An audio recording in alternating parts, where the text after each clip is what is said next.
यार नागपुर में संतरे के अलावा और क्या मिल सकता है अपने को? नमस्कार नागपूरकर. तर नागपूरच्या लोकांना काय वाटतं, नागपूर लोक तर संत्री मिळतात काय ना? नाही रे. तर काय मिळतात चला दाखवतो. तर आलोय तुमच्या नवीन ठिकाणावर जे की आहे छायेकरच्या लाईन बसमध्ये. चला दाखवतो. तर तुमच्या फ्री मध्ये तुमच्या बजेटमध्ये तर तुम्हाला प्रीव्हियस दाखवतो. आपल्याला मिळतो एवढी मोठी लॉबी. त्यानंतर आपण एंटर होतो लिव्हिंग रूम मध्ये, जो की आपण येतो बाल्कनी सोबत. लिव्हिंग रूम मध्ये पीओपी सुद्धा देतो. त्यानंतर एक गमतची गोष्ट सांगतो तुम्हाला. या माझ्या मध्ये देतो मी एवढा मोठा किचन ज्यामध्ये 2 लोक आरामात भांडी घासू शकतात ट्रॅव्हल्स एरियामध्ये. त्यानंतर देतो एवढा मोठा बेडरूम. हा आहे आपला मास्टर बेडरूम, जो की बाल्कनी सोबत देतोय आपण.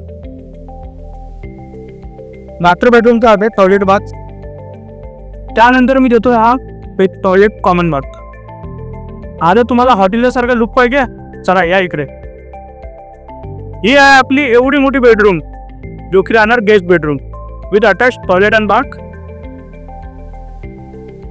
आणखी एक गमतची गोष्ट सांगू, माझ्या बेडरूम देतो मी लिव्हिंग रूम मध्ये, मास्टर बेडरूम मध्ये पीओपी आणि देतो किचन मध्ये मॉड्युलर किचन. तर कसा वाटला माझ्या प्रोजेक्ट? आवडला? आणखी माहितीसाठी मला DM करा किंवा दिलेल्या नंबरवरती कॉल करा. चला का संग्रह हो.